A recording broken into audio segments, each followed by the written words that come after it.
339, 340 y 343 del Código Procesal Penal, esta sala del Tribunal Oral en lo Penal de Temuco, ponderando las pruebas rendidas en el curso de la audiencia, con arreglo a las normas contenidas en el artículo 297 del cuerpo legal citado, periodo de deliberación y considerando, 1, que se presentó acusación fiscal por el Ministerio Público en contra de Martín Nicolás Ignacio Pradenas Dürr, cédula de identidad ya informada, por la responsabilidad que le atribuyó como autor en 6 hechos que describe y numera del 1 al 6, acaecidos en las épocas o días que se indica y que configurarían 7 delitos distintos, 4 figuras penales de abuso sexual de mayor de 14 años, 1 de abuso sexual de menor de 14 años y 2 de violación de mayor de 14 años en perjuicio de 6 víctimas distintas, tal como se aprecia del auto de apertura del juicio oral. 2. Que adhirieron a esa acusación estatal el abogado Sergio Gómez como querellante en representación de la víctima Tiare BR por el hecho 2, representando a la víctima Paulina BCQ por el hecho 1, así como las abogadas Soraya Herrera y Patricia Campos como querellantes y en representación de la víctima Valentina FLR por el hecho 4. Lo mismo el abogado Ignacio Celedón como querellante en representación de la víctima Francisca VMO por el hecho 5, en conjunto con las abogadas Manuela Arroyo y Catalina Castillo, tanto respecto de aquella víctima como respecto de la víctima Antonia RBP por el hecho 6. Y presentaron acusación particular los abogados Alejandro Guzmán Silvana del Valle y Carlos Gajardo por la parte querellante Alejandro Barra Castillo, víctima conforme al artículo 108 del Código Procesal Penal, en representación de su hija fallecida Antonia RBP por el mismo 8-6. 3. Que en abono de las afirmaciones efectuadas por los acusadores, se presentó ante estrados la declaración de diversos testigos, identificadas dentro de estos 4 de las mencionadas víctimas, y la de quienes se transformaron en los respectivos receptores de las consiguientes develaciones de los hechos que cada una de ellas experimentó, así como la presentación del testimonio de otros testigos, tanto presenciales como de oídas, destacando, entre otras, la declaración de los funcionarios de la Policía de Investigaciones que intervinieron en la investigación, particularmente de quien la dirigió centralizadamente, la testigo Calderón, y de ciertos agentes colaboradores a esta, como los testigos Sepúlveda, Muñoz, Díaz y los aciertos de peritos institucionales, González Rojas, Sáez, González Castelli y Castillo, que desplegaron su labor técnica para informar acerca de las evidencias físicas y digitales levantadas pertinentemente en los respectivos sitios del suceso y de diversas personas válidamente introducidos en el juicio. Silencio, por favor.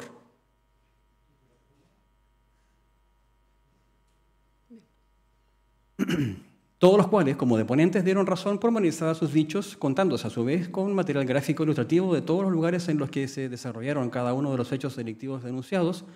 reuniéndose un caudal probatorio que en general y en lo fundamental no fue contradicho por prueba de la contraria.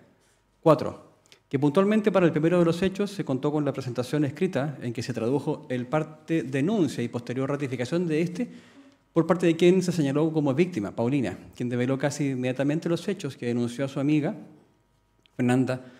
Navarrete, como se desprendió de su testimonio, y que luego reiteró ante el psicólogo Morales, perito del CABAS de la Policía de Investigaciones, dando cuenta a los aludidos de los pormenores relevantes, concordando todos ellos, junto a la testigo González, que recibió esa denuncia de manera conteste, en la descripción medular de los hechos que motivan este juicio, validándose el relato de la primera como fiable, con la opinión experta del psicólogo en comento, cuyo desempeño como tal no mereció reproche valorativo específico, todo lo cual no resultó desacreditado por prueba en contrario. 5. Que para el segundo hecho se presentó ante estrados la propia víctima, Tiare, refiriendo acerca de los aspectos centrales de los hechos que develó a las pocas horas de ocurridos mediante una red social a sus amigas cercanas, quien dio cuenta de aquello, declarando como una de ellas la testigo Sepúlveda, y luego de comentar en lo sustancial también a su pareja de entonces, el testigo Beltrán, denunció finalmente ante la PDI como indicó y conceptualizó el testigo Fancelli, coincidiendo igualmente todos los mencionados en los aspectos nucleares del suceso delictivo denunciado, resultando psicológicamente validado el testimonio de la víctima según las conclusiones de la perito Tapia de la misma institución CABAS ya mencionada. 6. Que para esos dos casos se presentó a su vez al testigo psicólogo Saavedra, quien hizo referencia a su intervención en los procesos terapéuticos desplegados para con esas dos víctimas mencionadas en esos dos primeros hechos, contribuyendo a corroborar la información acerca de lo estrictamente denunciado y de los efectos advertidos como consecuencia de esto, quedando plasmada su opinión profesional en sendos informes escritos. 7. Y particularmente para el hecho 3 se presentó también la declaración de la víctima, Catalina,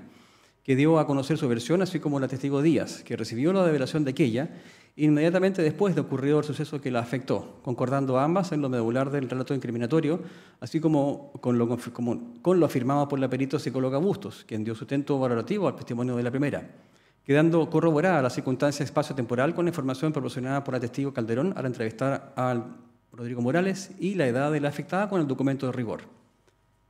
8. Que para el caso del hecho 4 se contó específicamente con el testimonio de Valentina, corroborado en la declaración del testigo Rodríguez, que formalizó la denuncia de los hechos, cuyo texto conocimos en la sala, y que luego ratificó la afectada en sede policial, quedando superado el cuestionado examen de procesabilidad ya en sede de garantía. Y se contó además con el relato de los testigos presenciales Schuster y Cifuentes, que refirieron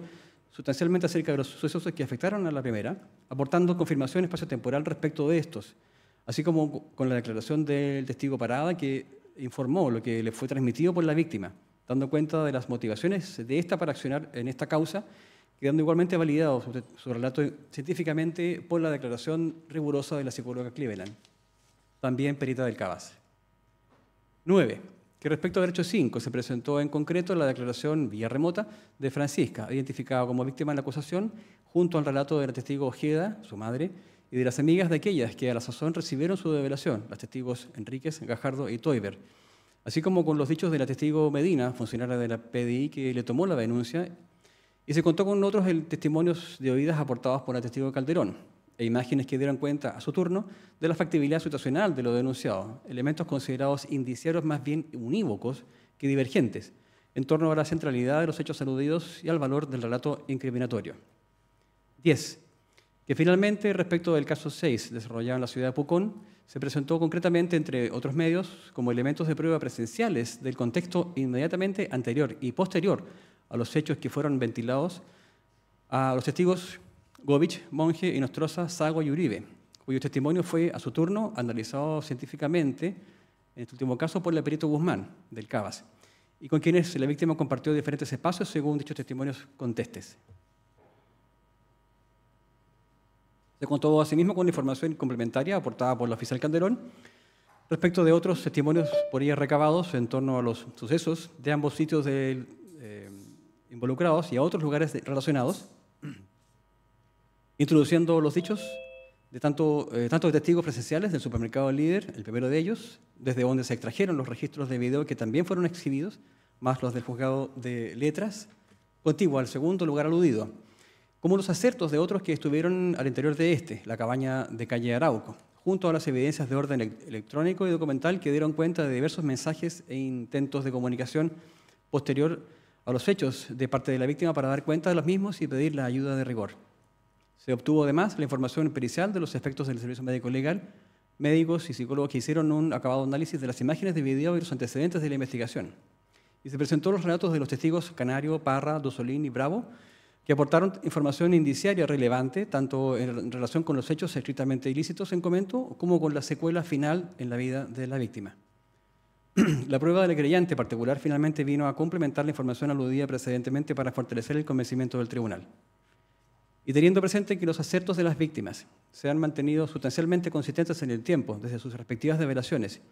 y se han complementado a su vez legítima y legalmente durante la investigación, aportando los demás testigos de cargo como prueba complementaria y de sustento de las versiones que en todo momento inculparon a una única persona como responsable de las agresiones sexuales aludidas. Conociendo el tribunal la fenomenología propia de este tipo de sucesos, científicamente asentada ya desde la psicología y otros conocimientos, y estimando que las probanzas han sido concordantes, consistentes, complementarias y suficientes, y se han valorado primero de acuerdo a los estándares legales y, por cierto, estimando además los parámetros que concurren desde el derecho internacional de los derechos humanos y las perspectivas de género e infancia y adolescencia, sin que la prueba de descargo ni las alegaciones argumentales de la defensa hayan podido introducir mella en este razonamiento como para derivarla en un sentido contrario, es que se ha logrado convicción en estos sentenciadores, más allá de toda duda razonable, acerca de la efectiva ocurrencia de los hechos firmados en las acusaciones de Marras. Y al concurrir todos los elementos objetivos y subjetivos de las figuras penales invocadas, han quedado configurados los siguientes delitos consumados, todos ellos perpetrados en las épocas indicadas en el auto de apertura conforme a las acusaciones respectivas, a saber,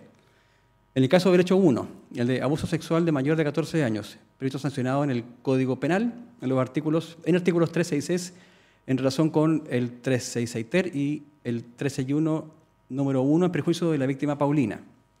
Por el hecho 2, otro delito de abuso sexual de mayor de 14 años, contemplado en las normas de los artículos 366, 366 ter y 361 número 1 y 2 de ese código, en perjuicio de la víctima Tiare. En el caso del hecho 3, un delito de abuso sexual de menor de 14 años o impropio, en perjuicio de la víctima Catalina. Delito sancionado en el artículo 366 bis con relación al artículo 366 ter, ambos del Código Penal. Por el hecho 4, un abuso sexual de mayor de 14 años, descrito y castigado en el artículo 366 con relación a los artículos 366 ter y 361 número 2 en contra de la víctima Valentina. En el caso del hecho 5, el de violación de mayor de 14 años en la persona de Francisca, ilícito contemplado en el artículo 361 número 2 del Código Penal. Y para el hecho 6, los delitos de abuso sexual de mayor de 14 años, delito sancionado en el artículo 366 en relación con los artículos 366 ter y 361 número 2, todos del Código Penal, y de violación de mayor de 14 años, ilícito contemplado en el artículo 361 secuencia segunda del mismo cuerpo legal, ambos en perjuicio de la víctima Antonia. Por ello, habiendo estos deterioros adquirido a su vez la convicción de que en esos delitos reiterados el justiciable tuvo una participación inmediata y directa, quedando desvirtuada la presunción de inocencia que lo amparaba al inicio del debate, se procederá a condenar a Martín Nicolás Ignacio Paravenas Dürr, cédula de identidad 17.983.116-3, en calidad de autor de aquellos delitos. Se deja establecido asimismo que no concurre circunstancia inherente alguna a los hechos punibles incriminados invocados contra el encartado, como agravantes invocadas contra el encartado. La sentencia definitiva, que detallará con precisión las argumentaciones para resolver, será redactada por el juez que habla, José Ignacio Arrau Atria, fijándose para su lectura y comunicación la audiencia, que se desarrollará de modo híbrido, tanto presencialmente como telemática, por la plataforma Zoom, el próximo día viernes 28 de julio de los corrientes a las 13 horas, quedando los intervinientes debidamente notificados. RUC 1901-118755-5, RIT, el día señalado 26-2022, en decisión adoptada por la jueza Rocío Pineda Abadí, titular y presidenta, y Karina Rubio Solís, subrogante y tercera integrante, y el juez José Ignacio Arrau Atria, titular y redactor, presidenta. Bien. Tratándose de un veredicto de condena, corresponde que se abra debate para la determinación de pena. Sin embargo, hemos decidido hacer un receso de 5 o 10 minutos para que ordenen sus ideas. Recuerden que las circunstancias inherentes al tipo penal han sido todas desechadas, aquellas invocadas por los querellantes o Ministerio Público, y se le pide al Ministerio Público, especialmente para la audiencia de determinación de pena, que explique de qué manera llega a una pena inexistente de 43 años,